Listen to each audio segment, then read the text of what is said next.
This is the story of one family, my family, the McMasters, who lived in Monson, Massachusetts from around 1840 to 1910.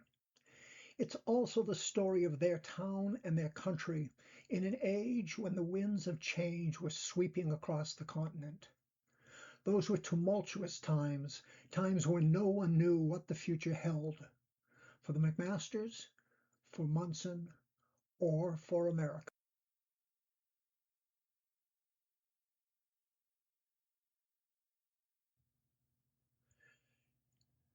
Some people are put off by cemeteries, especially old, out-of-the-way cemeteries. Not me. I find them fascinating, and none so fascinating as this one, the Palmer Center Cemetery, hidden away off Route 32 in Palmer, Massachusetts.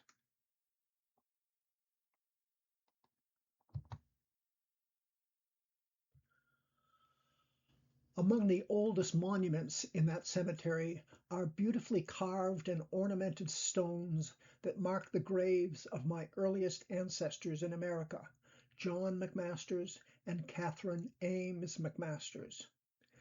John and Catherine, to the best of my knowledge, were from County Antrim in the north of Ireland.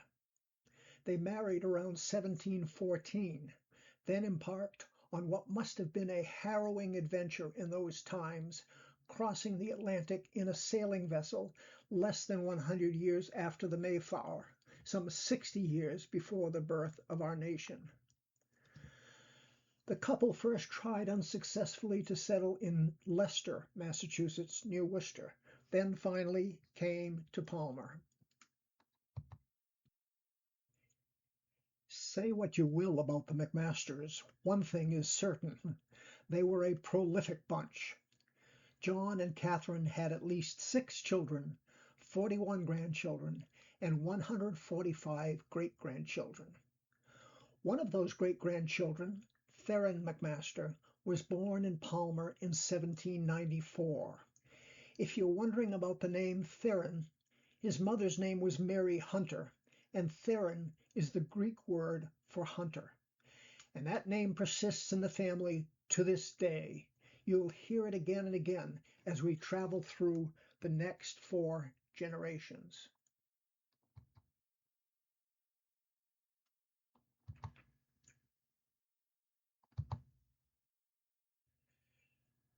Theron McMaster and Caroline Durant were married in 1829. They lived for a time in Palmer, but moved to Monson probably around 1840. In Palmer, Theron was a farmer, but I have found no record of him as a farmer in Monson. In fact, I have seen no record of where the family lived in Monson until 1865. During those years, Monson was being transformed from a small, sleepy farming community to a bustling mill town. By the 1860s, American Fay Hat Shop employed well over 1,000 workers. By 1890, the Columbia Straw Works produced some 2,400 straw hats daily. The couple had 5 children: Harriet, William Charles, known to the family as Charlie, James, Marianne, and Caroline. All attended Monson Academy in the years 1848 to 1854, all except the last, Caroline, who died of consumption at age 11.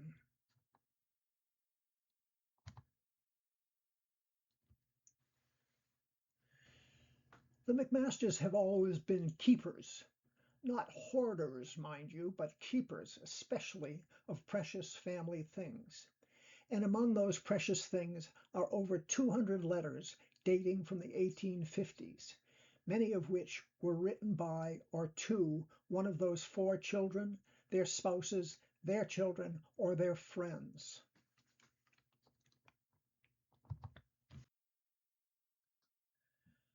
William Charles McMaster, my great-grandfather, was a carpenter by trade. His tool chest and hundreds of tools were handed down in the family and now reside in the collections of the Monson Historical Society on exhibit at the Jacob Thompson House in Monson, Massachusetts. If you look carefully, you can find W.C. McMaster stamped on many.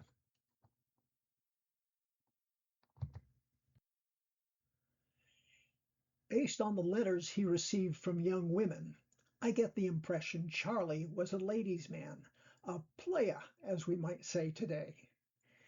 The earliest letter we have was from Mary of Indian Orchard, written to 23-year-old Charlie in September of 1855.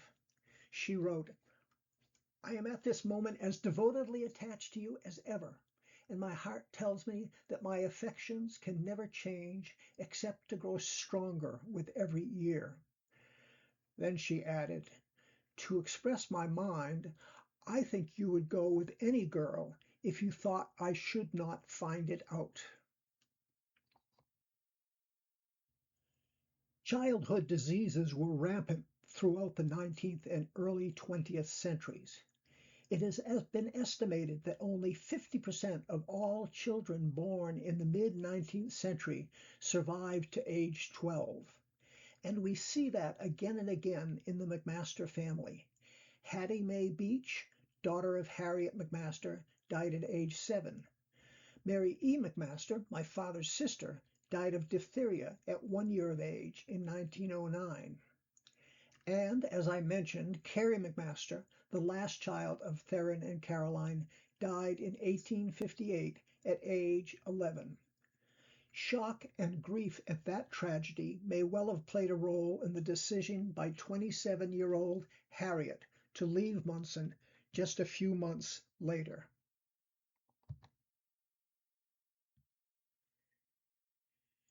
She boarded a train, perhaps in Monson or maybe in Palmer.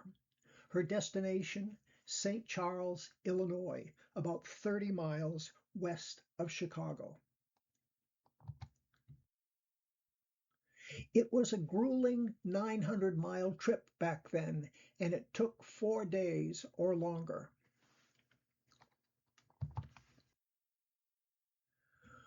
Waiting to greet Harriet were Bryant Durant and Louisa Durant Beach, both siblings of Caroline McMaster, and their spouses who lived close by in St. Charles.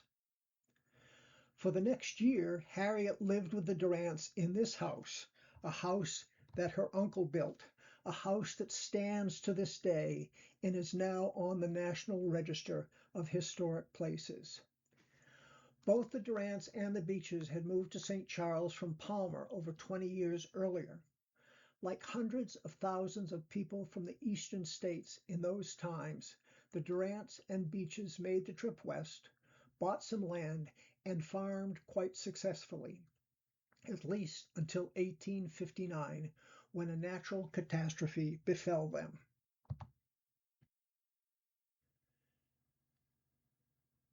These are Harriet's words in a letter written to her sister Mary back in Monson on July 25th, 1859. They had hoped to have good crops, but within the fortnight the bugs have gone into the wheat and grass and is making awful ravages.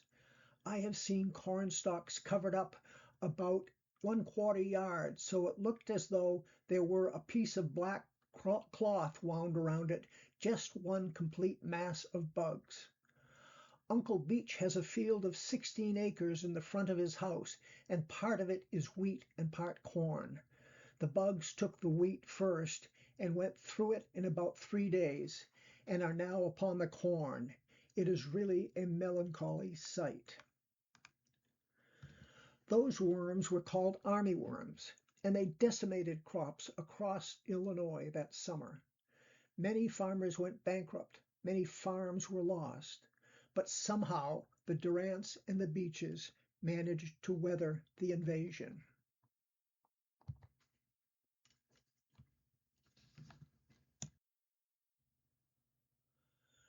The Beaches had an 18-year-old son named Albert. In that same letter to her sister, Harriet wrote about him. "I am quite well, but tired. I have been up to Beach nearly a fortnight. Poor Albert is dead. He died about a week ago last Saturday at 6:30 in the afternoon. He was buried Sunday afternoon at 5 o'clock in the family yard on Uncle Bryant's place. Harriet went on to explain that as Albert's condition worsened, his parents had no idea how to care for him and turned to her to be his private nurse. He was delirious most of the time, but he knew me through the whole except for a moment at 6 the night before he died. His arms seemed paralyzed, so he could not use them much for a long time. The next day he made me think of little Carrie. He was so restless and wandering. He asked me what made him so tired and why he could not use his arms. Then she added, just before he fell asleep, he called me to him and put his arms around my neck and kissed me repeatedly and said, "Darling Hattie, I wish you would stay with me always and never go home." I told him I should stay with him until he was better, and then he would not want me any longer. He said, "No, darling, I'll want you here always to kiss me when I am well." He died a few days later, and it fell to Harriet to prepare the corpse for burial. She wrote, "He was a very handsome person, both in life and in death."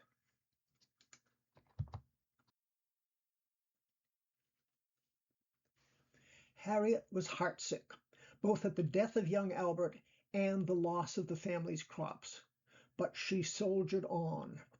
5 months after Albert's death, Harriet married Franklin Beach, Albert's older brother. Like his father and uncle, Franklin Beach wanted to farm, but he and Harriet had no land. The Kansas Territory was expected to become a 34th state soon. Land would be cheap, perhaps free, to those willing to settle. Franklin and Harriet traveled the 500 miles to Hiawatha, Kansas, out on the prairie northwest of Kansas City, to see if it might be for them. In February, Harriet wrote her brother Charles, who was living for a time in Belchertown. At Hiawatha there was not a tree to be seen anywhere about the country, and one could see all about for miles on every side. It was nothing but the open prairie. Hiawatha is quite a little place for such a new one, but I do not like a new country.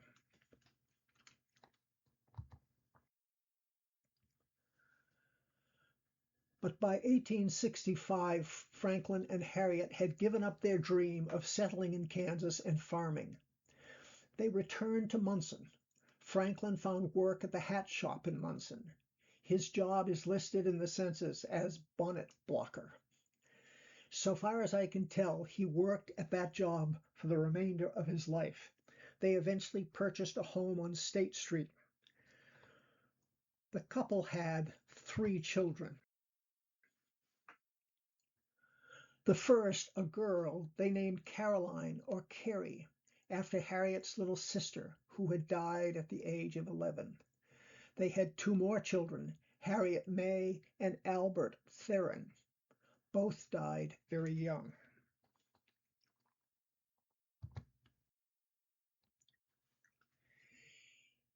In April 1861, the nation's long-standing divisions led to war.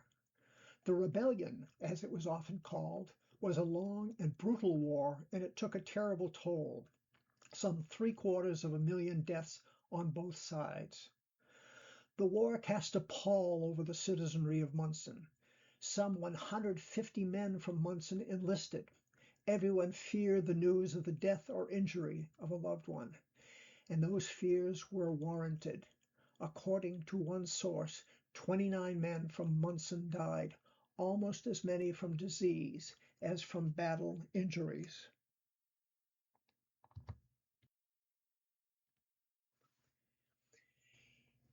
In August 1862, Charles McMaster enlisted in the Navy.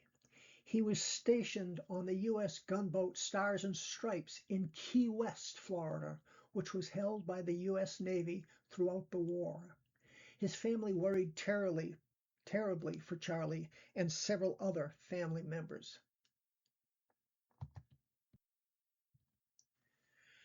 During his tour of duty, Charlie received letters from every family member. His brother James wrote him in November 1862, "How are you feeling now? As if you wanted to get to sea? I wish I was in your place. I should love it." James was a funny guy, as his letters bear out. He and his chums liked to go to camp meetings or revivals and make fun of the participants. These events sometimes got rowdy. "By the way," he wrote his brother, "I went to camp meeting on Sunday. No drunks, no fights."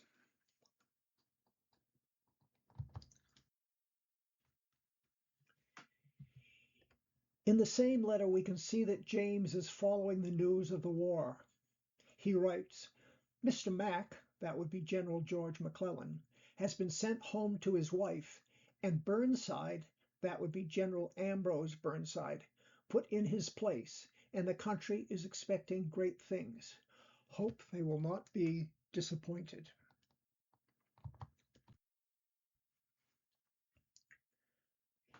In January 1863, Harriet was also following the news closely. She wrote to Charles, "I feel very anxious about you all the time. I hope for the best, and pray that God will keep you safe from all harm. It is all that I can do." We have just read that Vicksburg has fallen into our possession, and the division that Charlie Beach belongs in was engaged. We feel very anxious about him. We also hear that Murfreesboro, Tennessee, has fallen into our possession, but we suffered severely. These were terrible battles, and as yet it has seemed as though we have gained but little. Charlie's other sister, Mary Ann, wrote on February 1st, "We haven't heard from you in more than 3 weeks, and Mother is getting anxious." Then on February 21st, Caroline, his mother, wrote, "We have had a very open winter, not very much snow. The people have had to work hard to get ice. All kind of goods is dreadful high. Sugar and tea and coffee is to the top. I for one think we at the North will see hard times yet. Cotton cloth brings 42 cents per yard, and all cotton goods is going higher all the time. I should not wonder if it was up to $1 a yard. Write often as you can, for we feel so anxious." Charlie also received several letters from a girlfriend, Sophie Fox of Monson. In the fall of 1862 she wrote, "You cannot stay in that place and live. Charles, why did you go there to suffer so much as you will? I wish you was here. I think I might prevail on you to stay. The more I think of it, the worse I feel. I wish I might see you 1 hour." In another letter from Sophie from December of 1862, she writes, "There is no one in this world thinks more of you than I do. The last at night is you. The first in the morning. Many things in the day around remind me of Charles.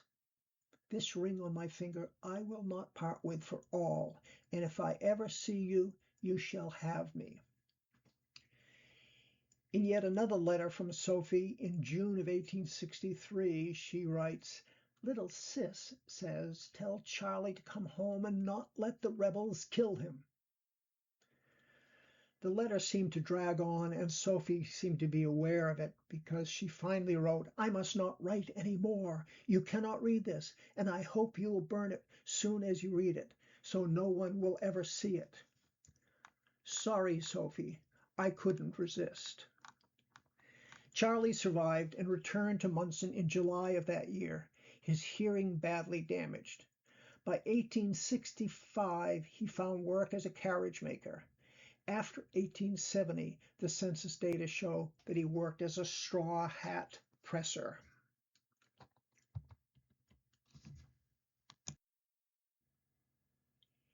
In 1870, Charles received this certificate issued by the Commonwealth of Massachusetts, honoring the faithful services of her sons who served as part of the land and sea forces of the United States employed in suppressing rebellion.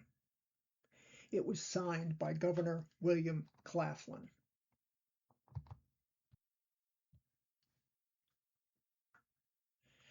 Alvin Gage of Monson had quite a war record.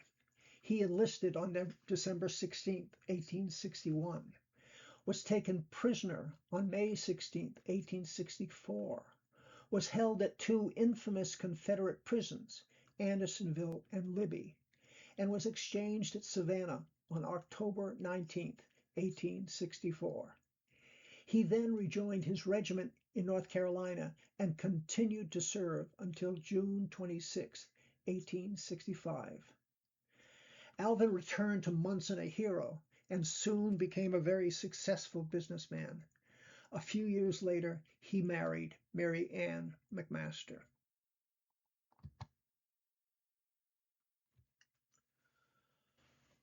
One of Charles' female acquaintances was Marcia Wellington. A native of West Brookfield, Marcia was working in a mill in Monson in 1865. Her family had already suffered a terrible loss in the war. Her 24-year-old brother Justus died at the Battle of Antietam. Another brother died of pneumonia just a few years later. As far as I can tell, the McMasters, the Wellingtons, etc., were all churchgoers, but not necessarily devout. Marcia's friend Ida wrote her in January 1861, "Marcia, have you been to church today? I hope so. I have been all day, and there has not been anyone worth looking at, except this afternoon Lyman was there. He was worth looking at. He looked real pretty."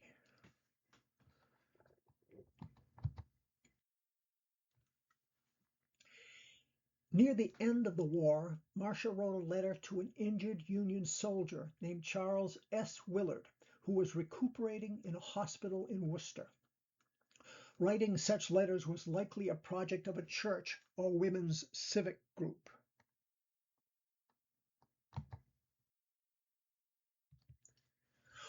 On April 24, 1865, just 2 weeks after the end of the war, Private Willard wrote this heart-wrenching reply to Marcia's letter. "Little over a week ago, what glorious news we were having! It seemed as if the people would go crazy, so great was their joy at the news of Lee's surrender. Bells were ringing, guns fired, bonfires lit, speeches made, and many public and private dwellings illuminated, among them the main building of this hospital. But alas, how little we know what the morrow will bring. Saturday morning we were awakened by the tolling of bells and the firing of minute guns, and on going out learned of the base and cowardly assassination of our beloved president. People seemed to be dumbfounded. Words could not be found to express their indignation and grief. It was so great. Prayers were made in the street, and strong men wept like children. Businesses was suspended, meetings held, and public and private dwellings that looked so gay a few hours before were now draped in mourning, and the day of the funeral meetings were held in all the churches at noon. We have draped our ward and have a large photo of the late president hung in the center."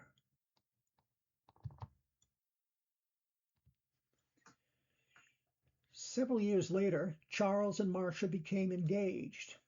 His sister, Mary Ann, wrote to Marcia in December 1868, "Marcia, I wish you a great deal of happiness in the life you are about to enter upon.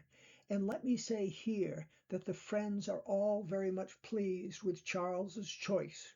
We know you will make him a good wife."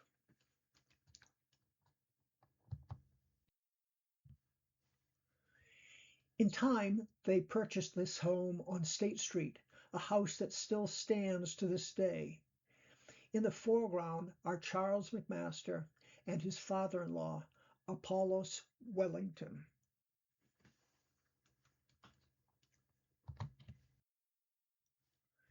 As you can see on this 1894 map, the McMasters live right next door to Harriet and Franklin Beach.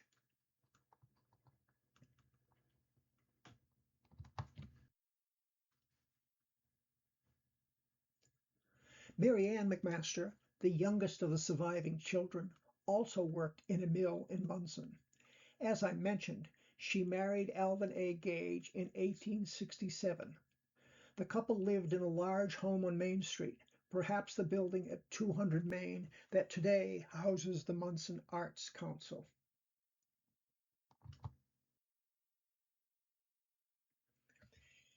In about 1870, Alvin Gage and his two brothers opened this store on Main Street. A few years later, he entered into a partnership with Rice Reynolds to form what would become known as the Columbia Straw Factory. In 1893, Alvin A. Gage was elected Massachusetts State Representative from Monson.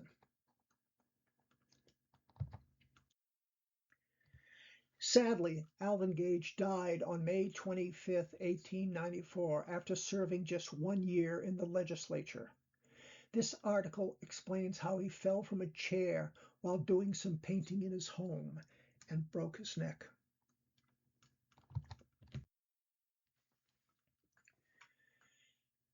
James T. McMaster went directly from graduating from Monson Academy to working in the straw shop owned by his brother-in-law. He and Mary Ann had a friend, Eugenia Cady, the daughter of a prominent physician who owned 2 properties on Main Street. In a letter from Harriet to her brother Charlie, dated April 13, 1863, she wrote, "I suppose Mary Ann has written you that we intended to move into the Cady house. Well, we moved the 1st of March, and it is a splendid establishment in every way, and Miss Cady boards with us. Folks round think that there is a match in the bargain, and I should not wonder if there was, but you must not write one word about it, for Jim would be mad with me for writing." Well, in 1864, James married Eugenia. Then, when Dr. Cady died a year later, the couple moved into his house on Main Street. Sadly, James T. McMaster died just 9 years later when he fell from a tree. Charles and Marcia Wellington McMaster had 2 children, both boys. The first was born in 1872. They named him Robert Theron McMaster. The boy died, perhaps just days after his birth. In 1877, Marcia gave birth to a second son. They named him Robert T. McMaster, too. In grammar school, Robert had a schoolmate, Sadie M. Parker, who penned a short poem for Bobby. "Remember me when far, far off, where the woodchucks die of whooping cough."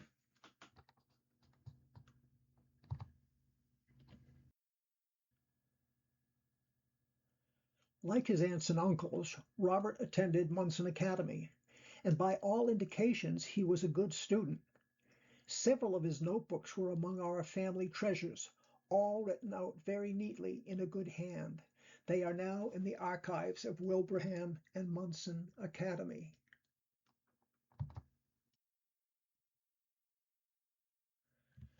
Clara Amadon grew up in South Warren and attended a one-room schoolhouse not far from their home. But at age 18, she went off to Cambridge, where she attended Cambridge Latin School for 2 years. Clara's father, Lucian Amadon, was a native of Palmer, but her mother, Mary Jane McGurk, has a very different story, one that was not at all uncommon in those times. She and her 3 siblings were born in Ireland and came to America in 1850 at the height of the potato famines in Ireland. Their mother was soon committed to Tewksbury State Hospital, and the 4 children were sent to the State Almshouse in Monson, as shown in the admission book. Despite those early challenges, the McGurk children all survived, married, and lived long lives. Mary Jane had 7 children by 2 marriages between 1870 and 1895. Mary Jane McGurk lies in an unmarked grave in Hillside Cemetery in Monson. Clara Amadon met Robert T. McMaster in the corset shop in West Brookfield, where they both worked in about 1897. One letter dated October 1898 suggests that Robert was not unlike his father in keeping more than one girlfriend on the string. He wrote, "I will make a date with you for next Thursday. That is, if you want to meet me at 8 o'clock that night on Washington Street. You may ask why I want to meet you there. It is because I don't want it to get around town that I was with you."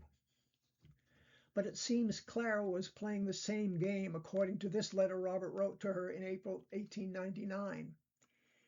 "It makes me feel very bad to think that you told me that you wouldn't go up to the academy with me tonight, because I had made up my mind to go, but will not go with the expectation of seeing you there with someone else."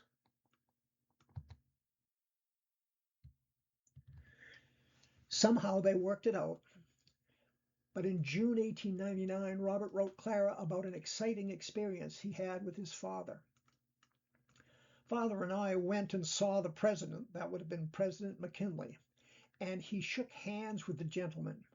Talk about your crowds, there was over 80,000 people in Court Square, and talk about your jams, there is no name for it." The following January 1900, Alice May Carpenter of Monson, a friend of Clara's, wrote of an exciting event of a different sort right in Monson. "At last the electrics have really come to Monson. It doesn't seem like Monson. Tuesday afternoon the first carload came from Palmer. Now they are new, everybody wants a ride. Friday night 39 of us rode to Palmer on them and back." The term electrics described electrified streetcars or trolleys that were appearing in nearly every city and town. Previously, streetcars were drawn by horses, but the introduction of electrics was an important technological advance at the turn of the century.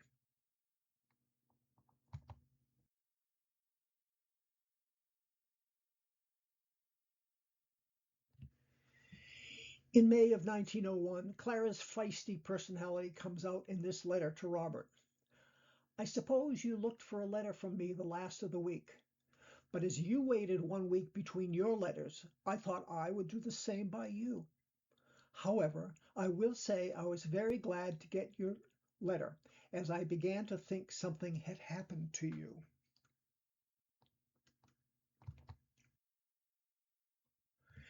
Despite all the sparring the couple seemed to engage in, they finally tied the knot in September of 1901.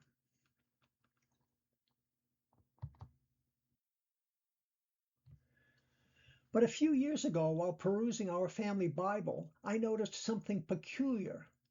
The date of their marriage was shown as September 19th, 1901, written in ink, but someone at a later date had altered the 1 with a pencil, making it look like a 0. In other words, they had tried to backdate their marriage by a year. It was then that I did the math and realized that Robert and Clara's first child was born just 6 months after their marriage, and some family member must have thought it best to disguise their indiscretion, however transparently. One of Clara's friends wrote her just a week after their marriage, "I received the card announcing your marriage and was very much surprised. I thought I would write and congratulate you, Rob, and wish you much joy and happiness. I hope your path will be strewn with roses." But she ended her letter with, "Well, goodbye. Remember your failings." And she underlined those words, lest her point be missed. Nothing like a dear friend to remind you of your lapses.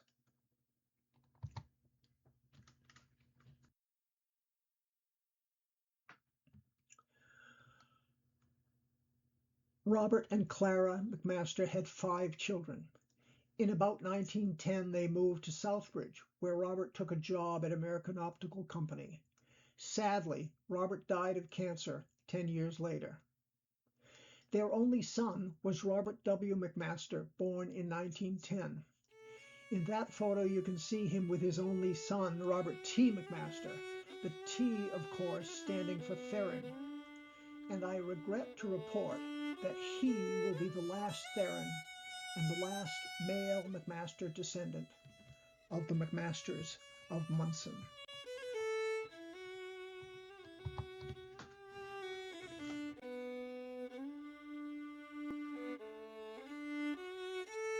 The McMasters of Monson, their families and friends, were in most respects ordinary people living ordinary lives. But the letters they left behind make for fascinating reading. On one level, they document so many important historical events in Monson and in the nation. The decline of farming and the rise of industrialization, the terrible toll of childhood illness, westward expansion, the Civil War, and the beginning of the short-lived but important era of streetcars. But to me, these letters are even more interesting for the small details they reveal of the daily lives of ordinary people, such as the McMasters and their friends.